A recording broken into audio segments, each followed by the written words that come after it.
News and Views ಈ ಕಾರ್ಯಕ್ರಮದ ಪ್ರಾಯೋಜಕರು ಐಡಿಯಲ್ ಕೆಫೆ ಮತ್ತು Karnataka Educational and Charitable Trust Heaven rose. ನಮಸ್ಕಾರ, ಇದು ನ್ಯೂಸ್ ಅಂಡ್ ವ್ಯೂಸ್. ನಾನು ತಾರನಾಥ್ ಗಟ್ಟಿ ಕಪಿಕಾಡ್. ಈ ದಿವಸದ ಪ್ರಮುಖ ಬೆಳವಣಿಗೆಗಳತ್ತ ಒಂದು ನೋಟ, ಅದೇ ರೀತಿಯಾಗಿ ಸುದ್ದಿ ಮಾಧ್ಯಮಗಳ ಪ್ರಮುಖ ಸುದ್ದಿಗಳತ್ತ ಒಂದು ಅವಲೋಕನ. ಕರಾವಳಿಯಲ್ಲಿ ಮಿಂಚಿನ ಸಂಚಲನ ಮಾಡಿದ ವಿಚಾರ, ವಿಧಾನ ಪರಿಷತ್ ಚುನಾವಣೆಗೆ ಸಂಬಂಧಪಟ್ಟ ಹಾಗೆ ಕಾಂಗ್ರೆಸ್ ಅಭ್ಯರ್ಥಿ ಯಾರಾಗುತ್ತಾರೆ ಅಂತ.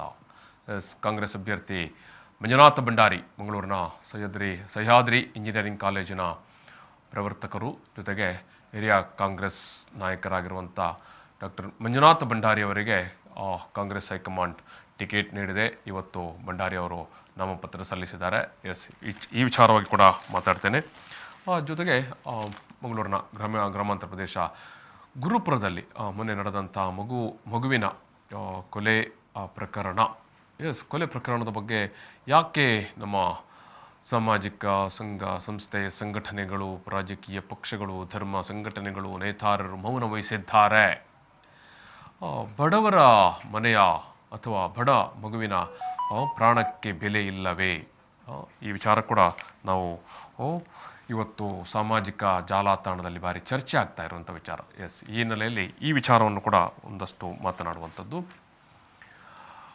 ಕೊನೆಗೂ ಕಾಂಗ್ರೆಸ್ ಅಭ್ಯರ್ಥಿಯಾಗಿ ಡಾಕ್ಟರ್ ಮಂಜುನಾಥ್ ಭಂಡಾರಿ ಅವರನ್ನು ಕಾಂಗ್ರೆಸ್ ಕಣಕ್ಕೆ ಇಳಿಸಿದೆ. ಈ ಬಾರಿ ಇಡೀ ಕ್ಷೇತ್ರ ಅಥವಾ ಅಂದರೆ ದಕ್ಷಿಣ ಕನ್ನಡ ಮತ್ತು ಉಡುಪಿ ಜಿಲ್ಲೆಯಲ್ಲಿ ಸಂಚಲನ ಮೂಡಿಸಿದ್ದು, ಅಂದರೆ ಕಾಂಗ್ರೆಸ್ ಅಭ್ಯರ್ಥಿ ಯಾರಾಗ್ತಾರೆ ಅಥವಾ ಯಾರು ಟಿಕೆಟ್ ಪಡಿತಾರೆ, ಇಂಥವ್ರಿಗೆ ಕೊಡ್ತಾರಾ ಕೊಡೋದಿಲ್ವಾ ಅನ್ನೋ ಬಗ್ಗೆಲ್ಲ ಚರ್ಚೆ ನಡೀತಾ ಇರುವ ಸಂದರ್ಭದಲ್ಲೇ ಭಾರಿ ದೊಡ್ಡ ಸಂಚಲನ ಮೂಡಿಸಿದವರು DCC ಬ್ಯಾಂಕಿನ ಅಧ್ಯಕ್ಷರಾಗಿದ್ದಂಥ ಡಾಕ್ಟರ್ MN ರಾಜೇಂದ್ರ ಕುಮಾರ್ ಅವರು. ಪಕ್ಷೇತರವಾಗಿ ನಾನು ಸ್ಪರ್ಧೆ ಮಾಡ್ತೇನಂತ ಹೇಳಿ ಅಷ್ಟರಲ್ಲೇ ಪಕ್ಷದ ಚುನಾವಣಾ ಕಚೇರಿಯನ್ನು ತೆರೆದದ್ದು ಮಾತ್ರವಲ್ಲದೆ ಎಲ್ಲ ತಾಲೂಕುಗಳಲ್ಲಿ, ಉಭಯ ಜಿಲ್ಲೆಯ ಎಲ್ಲ ತಾಲೂಕುಗಳಲ್ಲಿ ಚುನಾವಣಾ ಪ್ರಚಾರ ಸಮಿತಿಯನ್ನು ಕೂಡ ರಚನೆ ಮಾಡಿ ಅವರು ಒಂದು ಹಂತದ ಚುನಾವಣಾ ಪ್ರಚಾರಕ್ಕೆ ಇಳಿದೇ ಬಿಟ್ಟರು ಅನ್ನುವಷ್ಟರ ಮಟ್ಟಿಗೆ ಅವ್ರನ್ನ ಟ್ರೆಂಡ್ ಕ್ರಿಯೇಟ್ ಮಾಡಿದರು. ಸೊ ಎಲ್ಲಿ ತನಕ ಅಂತ ಹೇಳಿದ್ರೆ, ಮುಂದೆ ಟಿಕೆಟ್ ಕೂಡ ಅಂದರೆ ಕಾಂಗ್ರೆಸ್ ಇವರನ್ನು MN ರಾಜೇಂದ್ರ ಕುಮಾರ್ ಅವರನ್ನು ಮನವೊಲಿಸಿ ಅವರಿಗೆ ಟಿಕೆಟ್ ಕೊಡುತ್ತೆ ಅನ್ನುವಷ್ಟರ ಮಟ್ಟಿಗೆ ಸುದ್ದಿಗಳು ಹರಿದಾಡಿದವು. ಮಂಗಳೂರಿನಿಂದಲೇ ಸುಮಾರು 11 ಮಂದಿ ಕಾಂಗ್ರೆಸ್ ಕಾರ್ಯಕರ್ತರು, ಹಿರಿಯ ನಾಯಕರುಗಳು ತಮಗೆ ಟಿಕೆಟ್ ಕೊಡಿ ಅಂತ ಅರ್ಜಿ ಸಲ್ಲಿಸಿದರು. ಈ ನಡುವೆ ರಾಜೇಂದ್ರ ಕುಮಾರ್ ಅವರ ಒಂದು ನಡೆ ಅದು ಕಾಂಗ್ರೆಸ್ ಪಾಳೆಯದಲ್ಲಿ ಸಂಪೂರ್ಣವಾಗಿ ಅಲ್ಲೋಲ ಕಲ್ಲೋಲ ಮಾಡಿತ್ತು. ಮತ್ತು ಇನ್ನೇನೋ ಅವರಿಗೆ ಕಾಂಗ್ರೆಸ್ ಟಿಕೆಟ್ ಸಿಗುತ್ತೆ ಅನ್ನುವಂಥ ಸುದ್ದಿ ಬಂದ ಬಳಿಕವಂತೂ ಕಾಂಗ್ರೆಸ್ನ ಹಿರಿಯ ಸದಸ್ಯರಿಂದ ಹಿಡಿದು ತಳಮಟ್ಟದ ಸದಸ್ಯರಿಂದ ಹಿಡಿದು ಹಿರಿಯ ನಾಯಕರ ತನಕ ಕೂಡ ಜಾಗೃತರಾಗಿಬಿಟ್ರು. ಎಚ್ಚರಿಕೆಯ ನಡೆ ಇಡಬೇಕಾಗಿದೆ ಅಂತ. ಅಂದರೆ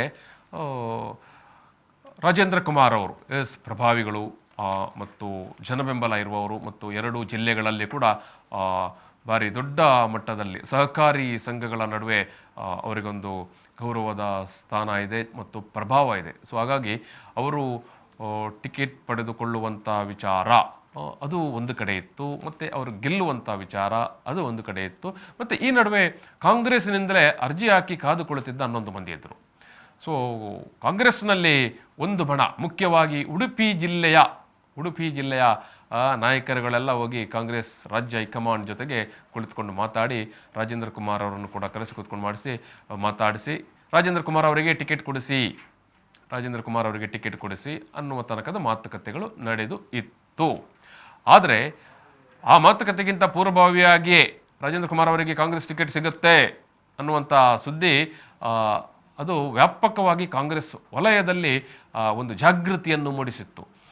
ಇಲ್ಲಿ ಪಕ್ಷಕ್ಕಾಗಿ ದುಡಿತಾ ಇರುವ, ಪಕ್ಷದ ಸಂಘಟನೆಯನ್ನು ದಶಕಗಳಿಂದ ಮಾಡ್ತಾ ಇರುವ ನಾಯಕರುಗಳಿದ್ದಾರೆ. ತಳಮಟ್ಟದಿಂದ ಪಕ್ಷಕ್ಕಾಗಿ ದುಡಿತಾ ಇರುವಂಥ ಕಾರ್ಯಕರ್ತರಿದ್ದಾರೆ, ನಾಯಕರಿದ್ದಾರೆ. ಸೊ ಅವರು ಇಲ್ಲಿ ಅರ್ಜಿ ಹಾಕಿ ಕಾದುಕೊಳ್ಳುತ್ತಿದ್ದರೆ, ನೀವು ಇನ್ಯಾರನ್ನೋ ಯಾವುದೋ ಪ್ರಭಾವಕ್ಕೆ ಒಳಗಾಗಿ ನೀವು ಅಭ್ಯರ್ಥಿಯನ್ನಾಗಿ ಮಾಡಲಿಕ್ಕೆ ಹೊರಡುತ್ತೀರೋ ಅನ್ನುವಂಥ ವಿಚಾರವನ್ನು ನೇರವಾಗಿ ಕಾಂಗ್ರೆಸ್ನ ಕಾರ್ಯಕರ್ತರು ಜೊತೆಗೆ ಕಾಂಗ್ರೆಸ್ನ ನಾಯಕರು ರಾಜ್ಯದ ಕಾಂಗ್ರೆಸ್ ನಾಯಕರಿಗೆ ಪ್ರಶ್ನೆ ಮಾಡಿದ್ದಾರೆ. ರಾಜ್ಯದ ಕಾಂಗ್ರೆಸ್ ನಾಯಕರಿಗೆ ಪ್ರಶ್ನೆ ಮಾಡಿದ್ದಾರೆ. ಸೊ ಇದು ಕಾಂಗ್ರೆಸ್ ನಾಯಕರಲ್ಲಿ ಕೂಡ ಎಸ್, ನಾವು ನಮ್ಮ ಕಾರ್ಯಕರ್ತರನ್ನು ಬಿಟ್ಟು ಹಾಕುವಾಗೆ ಇಲ್ಲ ಅನ್ನುವಂಥದ್ದನ್ನು ಅವರಿಗೆ ಕೂಡ ಅದನ್ನು ಎಂದು ಸಮರ್ಥನೆ ಮಾಡಿಕೊಳ್ಳಬೇಕಾದಂಥ ಪರಿಸ್ಥಿತಿ ಉಂಟಾಯಿತು. ಅಂದರೆ ಅಂತಿಮವಾಗಿ ಕಾರ್ಯಕರ್ತರು ಮಾತನಾಡಿದರು, ನಾಯಕರುಗಳು ಮಾತನಾಡಿದರು. ಸೊ ಸಾಮಾನ್ಯವಾಗಿ ಏನು ಪಕ್ಷವನ್ನು ಕಟ್ಟುವ ದಿಸೆಯಲ್ಲಿ ಅಥವಾ ಮುಂದಿನ ಚುನಾವಣೆಗೆ ತಯಾರಾಗುವ ದಿಸೆಯಲ್ಲಿ ಕಾಂಗ್ರೆಸ್ ರಾಜ್ಯ ಕಾಂಗ್ರೆಸ್ KPCC ಅವರ ಟೋಟಲ್ ತಂಡ ಏನು ರಾಜ್ಯವ್ಯಾಪಿಯಾಗಿ ಈಗ ಪ್ರವಾಸ ಮಾಡ್ತಾ ಉಂಟು ಅಥವಾ ಸಭೆ ಸಮಾವೇಶಗಳು ನಡೆಸ್ತಾ ಉಂಟು. ಅಲ್ಲೆಲ್ಲ ಅವರು ಹೇಳಿಕೊಂಡಂಥ ಬರುವಂಥ ಮಾತುಗಳೇನು, ನಾವು ತಳಮಟ್ಟದ ಕಾರ್ಯಕರ್ತರನ್ನು ಅಥವಾ ಪಕ್ಷಕ್ಕಾಗಿ ದುಡಿದಂಥ ಕಾರ್ಯಕರ್ತರನ್ನು ನಾವು ಗುರುತಿಸ್ತೇವೆ, ಅವರಿಗೆ ಸ್ಥಾನಮಾನಗಳನ್ನು ಕೊಡ್ತೇವೆ ಅಂತ. ಸೊ ಇಂಥದನ್ನು ಹೇಳಿಕೊಂಡು ಬರ್ತಾ ಇರುವ ನಾಯಕರಿಗೆ ಮೊನ್ನೆಯ ಘಟನೆ ಭಾರಿ ಮುಜುಗರ ಕೂಡ ತಂದುಕೊಟ್ಟಿತ್ತು. ಅಂದರೆ ಪಕ್ಷದ ಕಾರ್ಯಕರ್ತರು ನಾಯಕರುಗಳನ್ನು ಹೊರತಾಗಿ ಬೇರೆ ಪ್ರಭಾವಿ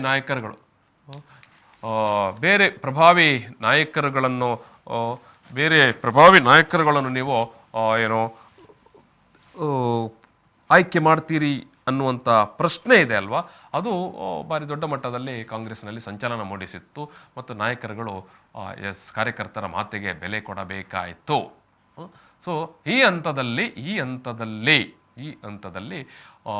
ಕಾಂಗ್ರೆಸ್ ನಾಯಕರುಗಳು ರಾಜೇಂದ್ರ ಕುಮಾರ್ ಅವರನ್ನು ಮನವೊಲಿಸಿ ನೀವು ಅಭ್ಯರ್ಥಿಯಾಗಿ ಕಣಕ್ಕೆ ಇಳಿಯುವುದು ಬೇಡ ಅನ್ನುವಂಥ ಮಾತುಕತೆ ನಡೆದಿದೆ ಅನ್ನುವಂಥದ್ದು ಒಂದು ವಿಚಾರ. ಏನೆಯೋ ಒಟ್ಟು ರಾಜೇಂದ್ರ ಕುಮಾರ್ ಅವರ ನಡೆ ಅದು ಕಾಂಗ್ರೆಸ್ಸಿನಲ್ಲಿ ಕೂಡ ಒಂದು ಸಂಚಲನ ಮೂಡಿಸಿದ್ದು ಮತ್ತು ಕಾಂಗ್ರೆಸ್ಸಿನವರಿಗೆ ಅದೊಂದು ಒಂಥರ ಬೆನಿಫಿಟ್ ಅಂತ ಹೇಳ್ಬೋದು. ಅಂತಿಮವಾಗಿ ಅರ್ಜಿ ಹಾಕಿದ್ದಂತಲೇ ಒಂದಷ್ಟು ನಾಯಕರುಗಳು ಇದ್ದರು. ಅವರಲ್ಲಿ ಕೂಡ ಪ್ರಭಾವಿ ನಾಯಕರುಗಳು ಇದ್ದರು. ಮಂಜುನಾಥ್ ಭಂಡಾರಿ ಅವರು ಅಥವಾ ಉಡುಪಿಯಿಂದ ಭುಜಂಗ ಶೆಟ್ಟಿಯವರು. ಅಂತಿಮವಾಗಿ ಭುಜಂಗ ಶೆಟ್ಟಿ ಮತ್ತು ಮಂಜುನಾಥ ಭಂಡಾರಿಯವರ ನಡುವೆನೇ ಜಿದ್ದಾಜಿದ್ದಿಯ ಪೈಪೋಟಿ ಅಂತ ಹೇಳಬಹುದು. ಅಲ್ಲಿ ತನಕ ಪೈಪೋಟಿ ಇತ್ತು. ಅಂತಿಮವಾಗಿ ಮಂಜುನಾಥ ಭಂಡಾರಿಯವರಿಗೆ ಪಕ್ಷ ಟಿಕೆಟ್ ನೀಡಿದೆ.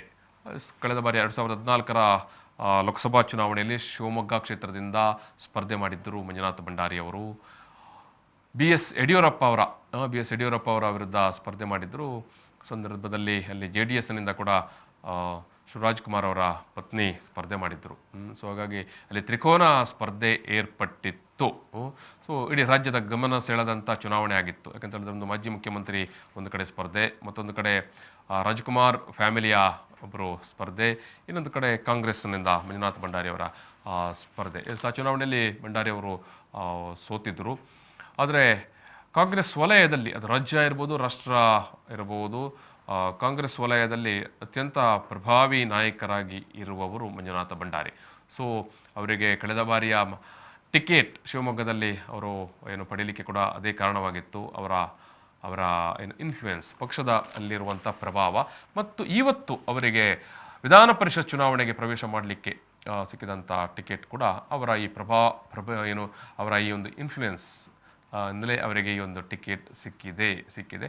ಮತ್ತು ಪಕ್ಷಕ್ಕಾಗಿ ಸಂಘಟನೆ ದುಡಿದಂಥ ಅನುಭವ ಅವರಲ್ಲಿ ಸುಮಾರು 4 ದಶಕಗಳಿಂದ ವಿದ್ಯಾರ್ಥಿ ದೆಸೆಯಿಂದ NSY ಯೂತ್ ಕಾಂಗ್ರೆಸ್ ಆದಿಯಾಗಿ ಅವರು ಕಾಂಗ್ರೆಸ್ನಲ್ಲಿ ಪದಾಧಿಕಾರಿಯಾಗಿ ನಡೆದುಕೊಂಡು ಬಂದವರು. ಸುದೀರ್ಘವಾದಂಥ ಒಂದು ರಾಜಕೀಯ ಅನುಭವ ಮತ್ತು ರಾಜಕೀಯ ನಿಷ್ಠೆ. ಗಮನಿಸಬೇಕಾದ ವಿಚಾರ ರಾಜಕೀಯ ನಿಷ್ಠೆ. ಬಂಟ್ವಾಳ ತಾಲೂಕಿನ ತೆಂಕಬೆಳ್ಳೂರು ಗ್ರಾಮದ ಕಮ್ಮಾಜೆಯ ಬಂಟ ಕೃಷಿ ಮನೆತನದವರು ಮಂಜುನಾಥ ಭಂಡಾರಿಯವರು.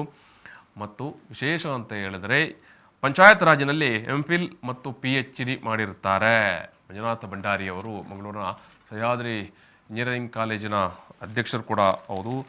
ತೆಂಕಬೆಳ್ಳೂರು ಬೆಂಜನಪದವು ಸರ್ಕಾರಿ ಶಾಲೆಯಲ್ಲಿ ಪ್ರಾಥಮಿಕ ಶಿಕ್ಷಣ ಪಡೆದಿರುವವರು. ಚಿಕ್ಕಮಗಳೂರು ಮತ್ತು ಶಿವಮೊಗ್ಗ ಇಂಜಿನಿಯರಿಂಗ್ ಕಾಲೇಜಿನಲ್ಲಿ ಪದವಿ ಶಿಕ್ಷಣ ಪೂರೈಸಿದ್ದಾರೆ. ರಾಜಕೀಯ ಶಾಸ್ತ್ರದಲ್ಲಿ ಸ್ನಾತಕೋತ್ತರ ಪದವಿಯನ್ನು ಪಡೆದಿದ್ದಾರೆ.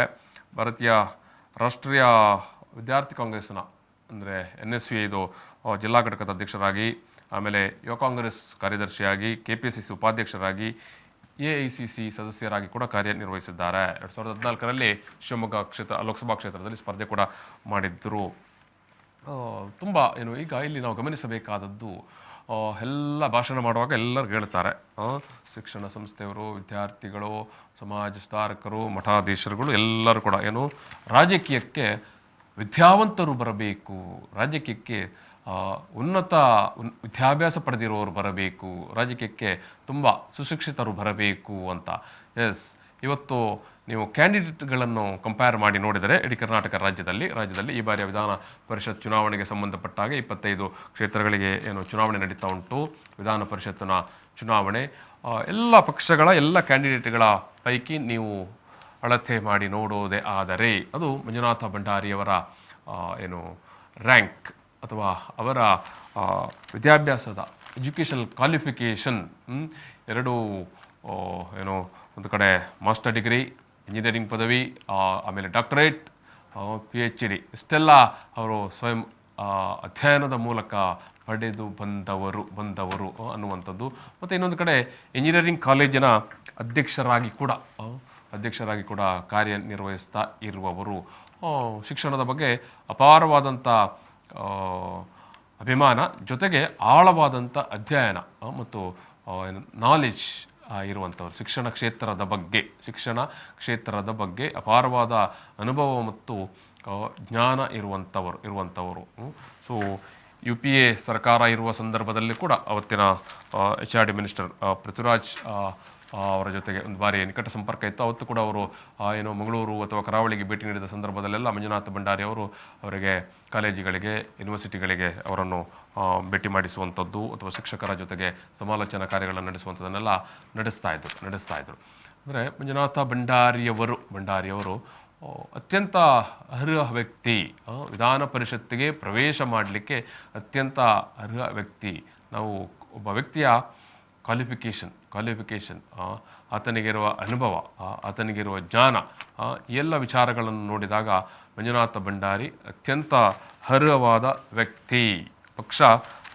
ಆ ಪಕ್ಷ ಈ ಪಕ್ಷ ಅದೆಲ್ಲವನ್ನು ನೀವು ಬಿಟ್ಟು ಒಬ್ಬ ಅಭ್ಯರ್ಥಿಯ ಯೋಗ್ಯತೆಯನ್ನು ನೀವು ಕನ್ಸಿಡರ್ ಮಾಡೋದಾದರೆ ಇಡೀ ಕರ್ನಾಟಕ ರಾಜ್ಯದಲ್ಲೇ ಈ ಬಾರಿಯ 25 ಕ್ಷೇತ್ರಗಳ ಚುನಾವಣೆ ನಡೀತಾ ಉಂಟು ವಿಧಾನ ಪರಿಷತ್ತದು. ಅಷ್ಟೂ ಅಭ್ಯರ್ಥಿಗಳ ಪೈಕಿ ಒಂದು ತೂಕ ಜಾಸ್ತಿ ಇದ್ದರೆ ಅದು ಡಾಕ್ಟರ್ ಮಂಜುನಾಥ ಭಂಡಾರಿ ಅವರಿಗೆ. ಒಂದು ಕಡೆ ಇಂಜಿನಿಯರಿಂಗ್ ಪದವೀಧರರು, ಒಂದು ಕಡೆ PhD ಮಾಡಿದವರು, ಒಂದು ಕಡೆ ಇಂಜಿನಿಯರಿಂಗ್ ಕಾಲೇಜಿನ ಅಧ್ಯಕ್ಷರು. ಸೊ ನೀವು ವಿಧಾನ ಪರಿಷತ್ತು ಚಿಂತಕರ ಚಾವಡಿ ಅಂತ ಹೇಳ್ತೀರಿ. ವಿಧಾನ ಪರಿಷತ್ತನ್ನು ಮೇಲ್ಮನೆ. ಯಾವತ್ತು ಏನು ಯಾವುದೇ ವಿಚಾರಗಳು ತುಂಬ ಗಹನವಾಗಿ ಚರ್ಚೆಗೆ ಬರುವಂಥದ್ದು ವಿಧಾನ ಪರಿಷತ್ತಿನಲ್ಲಿ. ತುಂಬ ಸ್ಕಾಲರ್ಗಳು ಅಲ್ಲಿ ಇರ್ತಾರೆ. ಮೊದಲು ಎಲ್ಲ ಇರ್ತಾ ಇದ್ದರು. ನಾವು ಅನೇಕ ಮಂದಿಯನ್ನು ನೋಡಿದ್ದೇವೆ ವಿಧಾನ ಪರಿಷತ್ತಿನಲ್ಲಿ. ಅನುಭವಿಗಳು, ಮೇಧಾವಿಗಳು, ತಜ್ಞರು ಈ ಒಂದು ವಿಧಾನ ಪರಿಷತ್ತಿನಲ್ಲಿ ಪ್ರತಿನಿಧಿಸಿದ್ದಾರೆ. ಅಂಥ ವಿಧಾನ ಪರಿಷತ್ತಿಗೆ ಮಂಜುನಾಥ ಭಂಡಾರಿ ಅಂತವರ ಪ್ರವೇಶ ಅದು ಖಂಡಿತ ಕೂಡ ಒಂದಷ್ಟು ಪರಿಣಾಮಕಾರಿಯಾಗಿರುತ್ತೆ. ಅಂದರೆ ಅಲ್ಲಿ ನಡೆಯುವಂಥ ಚರ್ಚೆಗಳಿರ್ಬೋದು, ವಿಚಾರಗಳಿರ್ಬೋದು, ಪಾಲಿಸಿ ಮೇಕಿಂಗ್ ವಿಚಾರಕ್ಕೆ ಬಂದಾಗ ಕೂಡ ಶಿಕ್ಷಣದಂಥ ವಿಚಾರಕ್ಕೆ ಬಂದಾಗ ಮಂಜುನಾಥ ಭಂಡಾರಿಯವರು ತುಂಬ ಪ್ರಯೋಜನಕಾರಿ ನಾಡಿಗೆ ಆಗಬಹುದು. ಜೊತೆಗೆ ಇವಾಗ ನೀವು ಇಲ್ಲಿ ಈ ಒಂದು ಕ್ಷೇತ್ರ ಸ್ಥಳೀಯ ಜನಪ್ರತಿನಿಧಿಗಳು ಆಯ್ಕೆ ಮಾಡಬೇಕಾದ ಮತದಾರರಾಗಿರುವಂಥ ಕ್ಷೇತ್ರ. ಗ್ರಾಮ ಪಂಚಾಯತ್ ಸದಸ್ಯರು, ನಗರಸಭೆ, ಪಟ್ಟಣಸಭೆ, ಪುರಸಭೆ, ಮಹಾನಗರ ಪಾಲಿಕೆ ಸದಸ್ಯರುಗಳು ವೋಟಿಂಗ್ ಮಾಡುವಂಥ ಕ್ಷೇತ್ರ ಇದು.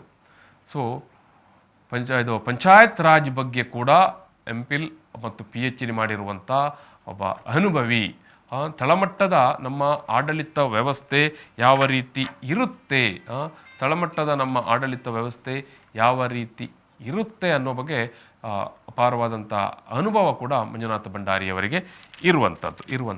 ನೀವು ಗಮನಿಸಬೇಕಾದ ಇನ್ನೊಂದು ವಿಚಾರ ಏನಂತ ಹೇಳಿದರೆ, ನೀವು BJPಯಿಂದ ಕ್ಯಾಂಡಿಡೇಟ್ ಆಗಿರುವಂಥ ಸಚಿವ ಕೋಟಾ ಶ್ರೀನಿವಾಸ ಪೂಜಾರಿಯವರು ಕಳೆದ ಬಾರಿ ಕೂಡ ಇದೇ ಕ್ಷೇತ್ರದಲ್ಲಿ ಅವರು ಗೆದ್ದವರು ಸ್ಥಳೀಯ ಜನಪ್ರತಿನಿಧಿಗಳ ಅವರನ್ನು ಆಯ್ಕೆ ಮಾಡಿ ಗೆಲ್ಲಿಸಿದ್ದರು. ಅವರು ಮತ್ತು ಪ್ರತಾಪ್ ಚಂದ್ರ ಶೆಟ್ಟಿ ಕುಂದಾಪುರದವರು ಇಬ್ಬರು ಕೂಡ ಒಂದೇ ಊರಿನವರು ಗೆದ್ದಿದ್ದರು. ಈ ಬಾರಿ ಕುಂದಾಪುರದವರಾಗಿರುವಂಥ ಪ್ರತಾಪ್ ಚಂದ್ರ ಶೆಟ್ಟಿಯವರು ನಾನು ಸ್ಪರ್ಧೆ ಮಾಡುವುದಿಲ್ಲ ಅಂತ ಹೇಳಿದರು. ಸೊ ಹಾಗಾಗಿ ಬೇರೆಯವರಿಗೆ ಇಲ್ಲಿ ಅವಕಾಶ ಕೂಡ ಆಯಿತು.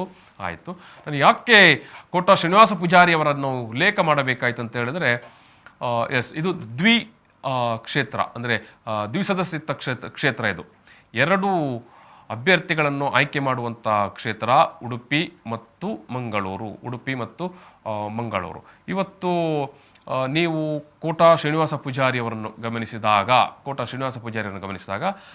ಗ್ರಾಮೀಣ ವಿಚಾರಧಾರೆಯಾಗಿ ಮತ್ತು ಪಂಚಾಯತ್ ರಾಜ್ ವಿಚಾರದಲ್ಲಿ ಕೋಟಾ ಶ್ರೀನಿವಾಸ ಪೂಜಾರಿ ಅವರಿಗೆ ಇರುವಂಥ ಅನುಭವ ಅದು ಅತ್ಯಂತ ತಳಮಟ್ಟದ್ದು ಮತ್ತು ತುಂಬ ಅಪಾರವಾದಂಥ ಜ್ಞಾನ ಮತ್ತು ಇಡೀ ಒಂದು ಮೆಕ್ಯಾನಿಸಮ್ ಅಥವಾ ಆಡಳಿತ ವ್ಯವಸ್ಥೆ ಯಾವ ರೀತಿಯಾಗಿ ಕಾರ್ಯನಿರ್ವಹಿಸುತ್ತೆ ಅನ್ನುವ ಬಗ್ಗೆ ನಿಮಗೆ ಗೊತ್ತಿರುತ್ತೆ, ನೋಡಿದ್ದೀರಿ ಕೂಡ.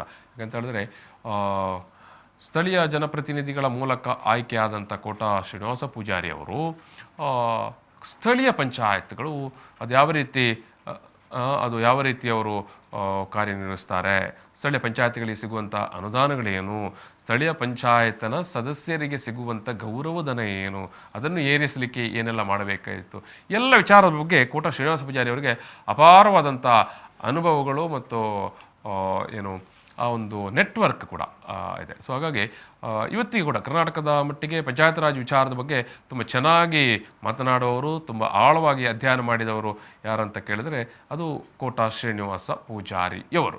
ಎಸ್, ಇದು ಸದಸ್ಯತ್ವದ ಕ್ಷೇತ್ರ ಆಗಿರೋದ್ರಿಂದ ಇಲ್ಲಿ ಇಬ್ಬರಿಗೆ ಆಯ್ಕೆ ಆಗುವಂಥ ಅವಕಾಶ ಇರುತ್ತೆ. ನೀವು ಮಂಜುನಾಥ ಭಂಡಾರಿ ಅವರು ಕೂಡ ಆಯ್ಕೆಯಾದ ಇಲ್ಲಿ ಕೋಟಾ ಶ್ರೀನಿವಾಸ ಪೂಜಾರಿ ಅವರ ಆಯ್ಕೆ ಖಚಿತ. ಯಾಕಂದರೆ BJP ಅವರೊಬ್ಬರನ್ನೇ ಸ್ಪರ್ಧಿಯಾಗಿ ಕಣಕ್ಕೆ ಇಳಿಸಿದೆ. ಈಗಾಗಲೇ ನಾಮಪತ್ರ ಸಲ್ಲಿಸಿದ್ದಾರೆ ಮತ್ತು BJPಗೆ ಇರುವಂಥ ಮತಗಳ ಸಂಖ್ಯೆಯನ್ನು ಪರಿಗಣಿಸಿದಾಗ ಅವರು ಖಂಡಿತವಾಗಿ ಗೆಲ್ತಾರೆ. ವೆರಸ್ ಮಂಜುನಾಥ ಭಂಡಾರಿಯವರಿಗೆ ಕೋಟಾ ಶ್ರೀನಿವಾಸ ಪೂಜಾರಿಯವರಿಗೆ ಇರುವಂಥ ಅನುಭವ, ಆಳವಾಗಿ ಪಂಚಾಯತ್ ರಾಜ್ ವಿಚಾರದ ಬಗ್ಗೆ ಇರುವಂಥ ಅನುಭವ ನನಗೀಗ ಹೇಳಿದಾಗೆ ಮಂಜುನಾಥ ಭಂಡಾರಿ ಕೂಡ ಇದೇ ವಿಚಾರವಾಗಿ ಅಧ್ಯಯನ ಮಾಡಿ MPhil ಮಾಡಿ PhD ಮಾಡಿದವರು. ಸೊ ಹಾಗಾಗಿ ಇಬ್ಬರು ಕೂಡ ಒಂದು ಹಂತದಲ್ಲಿ ಸಮತೂಕದ ಒಂದು ಕಾರ್ಯಕರ್ತರಾಗ್ತಾರೆ ಅಥವಾ ಪ್ರತಿನಿಧಿಗಳಾಗ್ತಾರೆ. ಮತ್ತು ಸರಳ ಸಜ್ಜನಿಕೆಯಲ್ಲಿ ಇಬ್ಬರು ಕೂಡ ಕೋಟಾ ಶ್ರೀನಿವಾಸ ಪೂಜಾರಿಯವರು ಕೂಡ ತುಂಬ ಸರಳ ಮತ್ತು ಸಜ್ಜನಿಕೆಯ ಮನುಷ್ಯ. ಮಂಜುನಾಥ ಭಂಡಾರಿ ಕೂಡ ತುಂಬ ಸಜ್ಜನಿಕೆಯ ಮನುಷ್ಯ. ರಾಜಕೀಯದಲ್ಲಿ ನಾವು ಹೇಳ್ತೇವೆ ವಿದ್ಯಾವಂತರಿರಬೇಕು, ಸಜ್ಜನ ಮನುಷ್ಯರು ಇರಬೇಕು ಅಂತ. ಎಸ್, ಅಂಥವರು ಕಣಕ್ಕೆ ಬಂದಿದ್ದಾರೆ. ಸ್ವಲ್ಪ ಟಫ್ ಫೈಟ್ ಕಾಂಗ್ರೆಸ್ ಎದುರಿಸುವಂಥ ಪರಿಸ್ಥಿತಿ ಕೂಡ ಇರಬಹುದು. ಯಾಕಂತ ಹೇಳಿದ್ರೆ ಹತ್ತ ಕಡೆಯಿಂದ SDPI ಅವರು ಕೂಡ ನಾಮಿನೇಷನ್ ಹಾಕಿದ್ದಾರೆ. SDPI ಕೂಡ ನಾಮಿನೇಷನ್ ಈಗಾಗಲೇ ಇವತ್ತು SDPI ಇಂದ ಕೂಡ ನಾಮಿನೇಷನ್ ಫೈಲ್ ಮಾಡ್ತಾ ಇದ್ದಾರೆ. ಸೊ SDPI ಕೂಡ ಕಣಕ್ಕೆ ತನ್ನ ಅಭ್ಯರ್ಥಿಯನ್ನು ಕಣಕ್ಕೆ ಇಳಿಸಿರುವುದರಿಂದ ಸಾಮಾನ್ಯವಾಗಿ ನಾವು ಇಷ್ಟು ಸಮಯ ನೋಡಿಕೊಂಡು ಬಂದಾಗೆ SDPI ಯಾವತ್ತೂ ಕೂಡ ಯಾರ ಮತ ಬ್ಯಾಂಕಿಗೆ ಕನ್ನ ಹಾಕುತ್ತೆ ಅಂತ ನೋಡಿದರೆ ಅದು ಕಾಂಗ್ರೆಸ್ನ ಮತಕ್ಕೆ ಅನ್ನುವಂಥದ್ದು ದಿಟ. ಶಫಿ ಬೆಳ್ಳಾರೆ ಅವರನ್ನು SDPI ಕಣಕ್ಕೆ ಇಳಿಸ್ತಾ ಇರುವಂಥದ್ದು. ಸೊ ಹಾಗಾಗಿ ಕಾಂಗ್ರೆಸ್ನ ಬುಟ್ಟಿಯ ಒಂದಷ್ಟು ಮತಗಳು SDPI ಪಾಲಾಗುವಂಥ ಸಾಧ್ಯತೆಗಳು ಕೂಡ ಇದೆ. ಸೊ ಹಾಗಾಗಿ ಇನ್ನೊಂದು ಕಡೆ ಒಂದಷ್ಟು ಪಕ್ಷೇತರ ಸದಸ್ಯರನ್ನೆಲ್ಲ ನೆಚ್ಚಿಕೊಂಡು ಅವರನ್ನು ಒಟ್ಟು ಮಾಡಿಕೊಂಡು ತನ್ನ ಗೆಲುವಿನ ನಗೆ ಬೀರುವಂಥ ಸಾಧ್ಯತೆ ಕಾಂಗ್ರೆಸ್ಗೆ ಕೂಡ ನಿಚ್ಚಳವಾಗಿಯೇ ಇದೆ. ಒಟ್ಟೊಂದು ಚುನಾವಣಾ ರಂಗದಲ್ಲಿ ಒಂದಷ್ಟು ಕುತೂಹಲ ಸ್ವಾಭಾವಿಕವಾಗಿ ಇರಬೇಕಲ್ವ, ಇಲ್ಲಾಂದರೆ ಚುನಾವಣೆ ಕೂಡ ಮಜಾ ಇರೋದಿಲ್ಲ. ಸೊ BJPಗೆ ಸುಲಭದ ದಾರಿ, ಕಾಂಗ್ರೆಸ್ಗೆ ಏನು ಕಷ್ಟದ ದಾರಿ ಅಲ್ಲ. ಆದರೆ ಒಟ್ಟು ಚುನಾವಣೆಗೆ ಒಂದಷ್ಟು ಟಫ್ ಫೈಟ್ ಕೊಡುವಂಥ ಲಕ್ಷಣಗಳು ಮಾತ್ರ ಇರುವಂಥದ್ದು. ಹಾಗಂತ ಅದೇನೋ ಕಾರ್ಯವಾಗಿ ಅದು ಜಾರಿಗೆ ಬರುತ್ತೆ ಅಂತ ಹೇಳಲಿಕ್ಕೆ ಆಗೋದಿಲ್ಲ. ಎಸ್, ಇವತ್ತು ಮಂಜುನಾಥ ಭಂಡಾರಿ ಅವರು ನಾಮಪತ್ರ ಸಲ್ಲಿಸುವ ಸಂದರ್ಭದಲ್ಲಿ ಜಿಲ್ಲಾ ಕಾಂಗ್ರೆಸ್ನ ನಾಯಕರುಗಳು ಹರೀಶ್ ಕುಮಾರ್ ಅವರು, ಮಾಜಿ ಸಚಿವರಾಗಿರುವಂಥ B ರಮನಾಥ್ ರೈ ಅವರು, ಜೊತೆಗೆ ಅಭಯಚಂದ್ರ ಜೈನ್ ಅವರು, ಆದಿಯಾಗಿ ಅನೇಕ ಮಂದಿ ನಾಯಕರು ಬಂದು ಇವತ್ತು ಜೊತೆಗೆ ಇದ್ದರು. ಅಂದರೆ ಐಕ್ಯತೆಯನ್ನು ತೋರಿಸಿದ್ದಾರೆ, ಪ್ರದರ್ಶನ ಮಾಡಿದ್ದಾರೆ. ಗೋಪಾಲ್ ಪೂಜಾರಿ ಅವರು, ಶಶಿಧರ್ ಹೆಗ್ಡೆ ಅವರು, ಮೊಯ್ದೀನ್ ಭಾವ ಅವರು, ಶಕುಂತಲಾ ಶೆಟ್ಟಿ ಅವರು, ಆದಿಯಾಗಿ ಎಲ್ಲ ನಾಯಕರುಗಳು ಮಂಜುನಾಥ ಭಂಡಾರಿ ಅವರಿಗೆ ಸಾಥ್ ನೀಡಿದ್ದರು. ಎಸ್, ನಾನು ಮುಂದಿನ ವಿಚಾರಕ್ಕೆ ಬರುವಂಥದ್ದು ತುಂಬ ನೋವಿನ ಸಂಗತಿ ಅಥವಾ ತುಂಬ ವಿಷಾದದ ಘಟನೆ. ಮಂಗಳೂರಿನ ಗುರುಪುರ ಸಮೀಪ ಮೊನ್ನೆ ನಡೆದಂಥ ಪುಟ್ಟ 8 ವರ್ಷದ ಬಾಲಕಿ ಬಾಲಕಿಗಿಂತಲೂ ಮಗುವಿನ ಕೊಲೆ ಪ್ರಕರಣ, ಅತ್ಯಾಚಾರ ಮಾಡಿ ಕೊಲೆ ಮಾಡಲಾಗಿದೆ ಅನ್ನುವಂಥ ಒಂದು ಸಂಶಯ ಇರುವಂಥ ಪ್ರಕರಣ ಇದು. ಎಸ್, ಯಾಕೆ ಇಂಥ ಘಟನೆಗಳಾದಾಗ ಪ್ರಜ್ಞಾವಂತರ ಊರಿನ ಜನರು ಮಾತನಾಡುವುದಿಲ್ಲ ಅಂತ ಈಗ ಪ್ರಶ್ನೆ. ಎಸ್, ನಾವು ಇಷ್ಟು ಮಾತನಾಡಿದರೂ ಸತ್ತ ಜೀವವನ್ನು ಮತ್ತೆ ತರಲಿಕ್ಕೆ ಆಗುವುದಿಲ್ಲ. ಎಸ್, ಖಂಡಿತ ಇರಲಿ, ಅದು ಹಾಗೆ ಇರಲಿ. ಆದರೆ ನಾವು ಒಂದಷ್ಟು ಜನಜಾಗೃತಿಯನ್ನು ಮತ್ತು ಈ ರೀತಿಯ ವಿಕೃತ ಮನೋಭಾವದವರಿಗೆ ಒಂದು ತೀವ್ರ ಸ್ವರೂಪದ ಎಚ್ಚರಿಕೆಯನ್ನು ಸಾಧ್ಯವಾಗುತ್ತೆ. ಇಡೀ ಜನ ಸಮೂಹವೇ ಮಾತನಾಡಿದ್ದೇ ಆದರೆ ಖಂಡಿತಕ್ಕೂ ಕೂಡ ಸಮಾಜದಲ್ಲಿ ಏನೋ ಬೆರಳೆಣಿಕೆಯ ವಿಕೃತ ಮನೋಭಾವದ ವ್ಯಕ್ತಿಗಳಿರ್ತಾರೆ. ಅವರಿಗೆ ಒಂದು ದಿಟ್ಟವಾದ ಉತ್ತರವನ್ನು, ಸಂದೇಶವನ್ನು ರವಾನಿಸಲಿಕ್ಕೆ ಸಾಧ್ಯ ಆಗುತ್ತೆ ಯಾವಾಗ ಸಮಾಜ ಎದ್ದು ನಿಂತು ಮಾತಾಡುತ್ತೆ. ಆವಾಗ ನಮ್ಮ ನಡುವೆ ನೂರಾರು ಸಂಘಟನೆಗಳಿದ್ದಾವೆ, ರಾಜಕೀಯ ಪಕ್ಷಗಳಿದ್ದಾವೆ, ಧರ್ಮ ಮುಖಂಡರುಗಳಿದ್ದಾರೆ, ಧರ್ಮ ಅಧಿಕಾರಿಗಳಿದ್ದಾರೆ. ಎಸ್, ಯಾರೂ ಮಾತನಾಡಲಿಲ್ಲ ಅನ್ನುವಂಥದ್ದೇ ವಿಚಾರ. ಎಸ್, ಸಾಮಾಜಿಕ ಜಾಲತಾಣದಲ್ಲಿ ಜನ ಮಾತಾಡ್ತಾ ಇದ್ದಾರೆ, ಬಡವರ ಮನೆಯ ಮಗು, ಕೂಲಿ ಕಾರ್ಮಿಕರ ಮಗು, ಹಾಗಾಗಿ ನೀವ್ಯಾರೂ ಮಾತನಾಡಲಿಲ್ಲ ಅಂತ. ಮಾಧ್ಯಮಗಳು ಎಸ್, ಎಲ್ಲೋ ಒಂದು ಸಣ್ಣದಾಗಿ ಒಂದು ಸುದ್ದಿ, ಸಾಮಾಜಿಕ ಸಂಘ ಸಂಸ್ಥೆ ರಾಜಕೀಯ ಪಕ್ಷದವ್ರದ್ದು ಸುದ್ದಿಯೇ ಇಲ್ಲ. ಜನ ಇವತ್ತು ಸಾಮಾಜಿಕ ಜಾಲತಾಣದಲ್ಲಿ, ಸೋಷಿಯಲ್ ಮೀಡಿಯಾದಲ್ಲಿ ಪ್ರಶ್ನೆ ಮಾಡ್ತಾ ಇದ್ದಾರೆ, ಯಾಕೆ ಈ ಪ್ರಕರಣ ಅದು ದೊಡ್ಡ ಮಟ್ಟದಲ್ಲಿ ಆರೋಪಿಗಳಿಗೆ ಅರೆಸ್ಟ್ ಅಥವಾ ಆರೋಪಿಗಳಿಗೆ ಕಠಿಣ ಶಿಕ್ಷೆಯ ಬಗ್ಗೆ ಯಾರು ಮಾತನಾಡುವುದಿಲ್ಲ. ಎಸ್, ಆರೋಪಿಗಳನ್ನು ಪೊಲೀಸರು ಅರೆಸ್ಟ್ ಮಾಡ್ತಾರೆ, ಮುಂದಿನ ಸಂದರ್ಭದಲ್ಲಿ ಶಿಕ್ಷೆ ಆಗುತ್ತೆ, ಅದೆಲ್ಲ ಇರುವಂಥದ್ದೇ. ಆದರೆ ಸಮಾಜ ಯಾಕೆ ಮಾತಾಡೋದಿಲ್ಲ ಅಂತ ಎಸ್, ನಾನು ಮೊನ್ನೆ ದಿವಸ ಕಮಿಷನರ್ ಅವರು ಮಾತನಾಡಿದ ಒಂದು ವಿಚಾರವನ್ನು ಇಲ್ಲಿ ತೋರಿಸ್ತೇನೆ. ಆಮೇಲೆ ನಾನು ಒಂದೆರಡು ಪಾಯಿಂಟ್ ವಿಚಾರವನ್ನು ಗಮನ ಸೆಳೆಯುವಂಥದ್ದು. ಮಂಗಳೂರು ನಗರ ಕಮಿಷನರೇಟ್ ವ್ಯಾಪ್ತಿಯ ಗ್ರಾಮೀಣ ಪೊಲೀಸ್ ಠಾಣಾ ಲಿಮಿಟ್ಸಲ್ಲಿ ಒಂದು ಪರಾರಿ ಅಂತ ವಿಲೇಜ್ ಬರುತ್ತೆ. ಆ ವಿಲೇಜಲ್ಲಿ ಇರುವಂಥ ರಾಜ್ ಟೈಲ್ಸ್ ಫ್ಯಾಕ್ಟ್ರಿ ಅಂತ, ಇದು ಹೆಂಚು ಮತ್ತು ಹೆಂಚಿನ ರೀತಿಯಲ್ಲಿರುವಂಥ ಬ್ರಿಕ್ಸ್ ಏನಿದೆ ಅದನ್ನು ಪ್ರೊಡಕ್ಷನ್ ಮಾಡುವಂಥ ಕಂಪ್ನಿ. ಅಲ್ಲಿ ಸಂಜೆ 4 ಗಂಟೆ ಸಮಯದಲ್ಲಿ ಅಲ್ಲೇ ಕೆಲಸ ಮಾಡ್ತಿದ್ದಂಥ ಲೇಬರ್ಗಳ ಮಗು 8 ವರ್ಷದ್ದು ಅದು ಕಣ್ಮರೆ ಆಗಿರುತ್ತೆ. ನಂತರದಲ್ಲಿ ಸುಮಾರು 1-2 ಗಂಟೆಗಳ ಕಾಲ ಸುತ್ತಮುತ್ತ ಏರಿಯಾ ಮತ್ತು ಟೈಲ್ಸ್ ಫ್ಯಾಕ್ಟ್ರಿ ಒಳಗಡೆ ಎಲ್ಲ ಹುಡುಕ್ತಾರೆ. ನಂತರದಲ್ಲಿ ಸುಮಾರು 6 ಗಂಟೆ ಸಮಯದಲ್ಲಿ ಆ ಮಗು ಅಲ್ಲೇ ಹತ್ತಿರದಲ್ಲಿದ್ದಂಥ ಟೈಲ್ಸ್ ಫ್ಯಾಕ್ಟ್ರಿ ಒಂದು ಡ್ರೈನೇಜಲ್ಲಿ ಸಿಕ್ಕಿದೆ. ಆ ಮಗುನ ತೊಗೊಂಡು ನೋಡಿದಂಥ ಸಂದರ್ಭದಲ್ಲಿ ಆ ಹೊತ್ತಿಗಾಗಲೇ ಮೃತ ಹೊಂದಿರುತ್ತೆ. ಆ ಮಗುವನ್ನು ನಾವು ವೆನ್ಲಾಕ್ ಹಾಸ್ಪಿಟಲ್ಗೆ ಶಿಫ್ಟ್ ಮಾಡಿದ್ದೀವಿ. ಅವ್ರ ಪೋಷಕರು ಅನುಮಾನ ವ್ಯಕ್ತಪಡಿಸುವಂಥದ್ದು, ಅಲ್ಲೇ ಕೆಲಸ ಮಾಡುವಂಥ ಯಾರಾದರೂ ಲೇಬರ್ಸ್ ಈ ಒಂದು ಕೃತ್ಯವನ್ನು ಮಾಡಿರ್ಬೋದು ಅಂತಂದು. ಅಲ್ಲಿ ಸುಮಾರು 30 ಜನ ಲೇಬರ್ಸ್ ಕೆಲಸ ಮಾಡ್ತಾರೆ. ಅದರಲ್ಲಿ ಸಾಕಷ್ಟು ಜನ ನಾವು ಈಗಾಗಲೇ ವಶಕ್ಕೆ ತೊಗೊಂಡಿದ್ದೀವಿ. ಮತ್ತು ಕರ್ನಾಟಕದವರು 10 ಜನ ಇದ್ದಾರೆ. ಅವರು ಇವತ್ತು ಸಂಡೇ ಇದ್ದಿದ್ದರಿಂದ ಕೆಲಸಕ್ಕೆ ಬಂದಿಲ್ಲ. ಅಲ್ಲಿ ಒಳಗಡೆ ಇದ್ದಂಥವ್ರು ಸುಮಾರು 19 ಜನ, ಅದರಲ್ಲಿ ಸಾಕಷ್ಟು ಜನ ನಮ್ಮ ವಶದಲ್ಲಿದ್ದಾರೆ. ಈಗ ವಿಚಾರಣೆ ಮಾಡಲಾಗುತ್ತೆ. ನಾವು ಒಂದು ಕೊಲೆ ಪ್ರಕರಣವನ್ನು ದಾಖಲು ಮಾಡ್ಕೊತಾ ಇದ್ದೀವಿ. ಆದಷ್ಟು ಬೇಗ ಆರೋಪಿಗಳನ್ನು ಪತ್ತೆ ಮಾಡುವಂಥದ್ದು ಮತ್ತು ಯಾವ ಕಾರಣಕ್ಕೆ ಈ ಕೃತ್ಯ ನಡೆದಿದೆ ಅನ್ನೋಂಥದ್ದನ್ನು ತಿಳ್ಕೊಂಡು ಅದನ್ನು ತಿಳಿಸುವಂಥ ಕೆಲಸ ಮಾಡ್ತೀವಿ.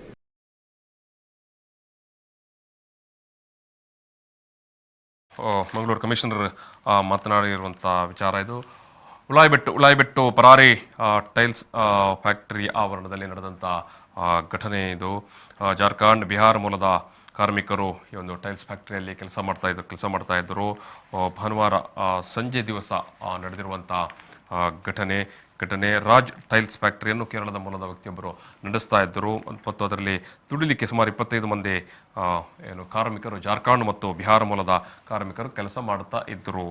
ಸೊ ಅವರದೇ ಕಡೆಯ ಮಗುವೊಂದು ಈ ಒಂದು ದಾರುಣವಾಗಿ ಬದುಕನ್ನು ಕಳೆದುಕೊಳ್ಳುವಂಥ ಘಟನೆ ಎದುರಾಗಿದೆ. ಭಾನುವಾರ ಮಧ್ಯಾಹ್ನ 12 ಗಂಟೆಗೆ ಈ ಒಂದು ಮೃತಪಟ್ಟ ಬಾಲಕಿ ಸೇರಿದಂತೆ 4 ಮಕ್ಕಳು ಜೊತೆಯಾಗಿ ಆಟ ಆಡಲಿಕ್ಕೆ ಹೋಗಿದ್ದರು. ಈ ಮಗುವಿಗಿಂತ ಸಣ್ಣ ಮಕ್ಕಳು. ತಿರ್ಗ ಬರುವಾಗ ಕೇವಲ 3 ಮಕ್ಕಳು ಮಾತ್ರ ಇದ್ದರು, ದೊಡ್ಡ ಮಗು ಇರಲಿಲ್ಲ, 8 ವರ್ಷದ್ದು. ತಂದೆ ತಾಯಿ ಪ್ರಶ್ನೆ ಮಾಡಿದಾಗ ಮಕ್ಕಳಿಗೆ ಉತ್ತರ ಕೊಡಲಿಕ್ಕೆ ಗೊತ್ತಾಗಲಿಲ್ಲ.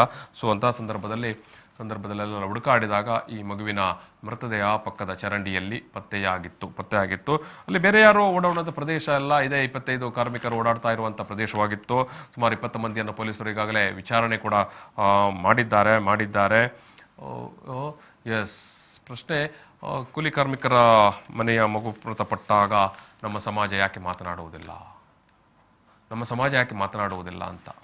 ಮಗು, ಹೆಣ್ಣು ಮಗು, ಇನ್ನೂ ಕೂಡ ಪ್ರಪಂಚವನ್ನು ನೋಡಿರದ ಮಗು, ಇಂಥ ಮಗುವಿನ ಮೇಲೆ ಈ ರೀತಿಯ ದುಷ್ಕೃತ್ಯ ನಡೆದಾಗ ನಾವು ಸಮಾಜ ಒಟ್ಟಾಗಿ ಮಾತನಾಡಬೇಕಾಗಿತ್ತು ಅಲ್ಲವೇ? ಅಥವಾ ಸಂಘ ಸಂಸ್ಥೆಗಳು, ಧಾರ್ಮಿಕ ಸಂಘಟನೆಗಳು, ಮತೀಯ ಸಂಘಟನೆಗಳು ಅಥವಾ ಧರ್ಮ ಮುಖಂಡರುಗಳು ಯಾರು ಕೂಡ ಯಾಕೆ ಮಾತನಾಡಲಿಲ್ಲ?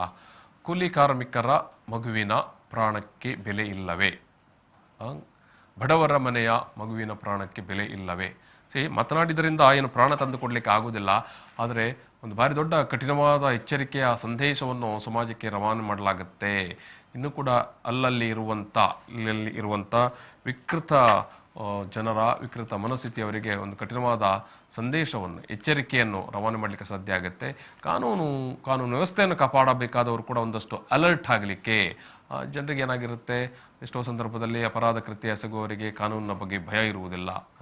ಸೊ ಸಮಾಜ ಒಟ್ಟಾಗಿ ಮಾತನಾಡಿದರೆ ಎಸ್ ಇದೆಲ್ಲವೂ ಆಗುತ್ತೆ. ಎಸ್, ಪ್ರಶ್ನೆ ಯಾಕೆ ಬಡವರ ಮಗು ಈ ರೀತಿಯ ದಾರುಣವಾಗಿ ಅಂತ್ಯ ಆದಾಗ ನಾಗರಿಕ ಸಮಾಜ, ಮಂಗಳೂರಿನ, ದಕ್ಷಿಣ ಕನ್ನಡ, ಕರಾವಳಿಯ ಬುದ್ಧಿವಂತ ಪ್ರಜ್ಞಾವಂತ ಜನ ಮಾತನಾಡಲಿಲ್ಲ ಅನ್ನೋದು ಪ್ರಶ್ನೆ.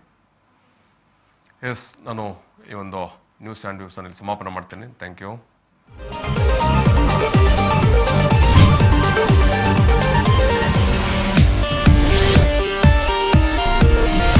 ನ್ಯೂಸ್ ಅಂಡ್ ವ್ಯೂಸ್ ಈ ಕಾರ್ಯಕ್ರಮದ ಪ್ರಾಯೋಜಕರು ಐಡಿಯಲ್ ಕೆಫೆ ಮತ್ತು Karnataka Educational and Charitable Trust, Heaven rose.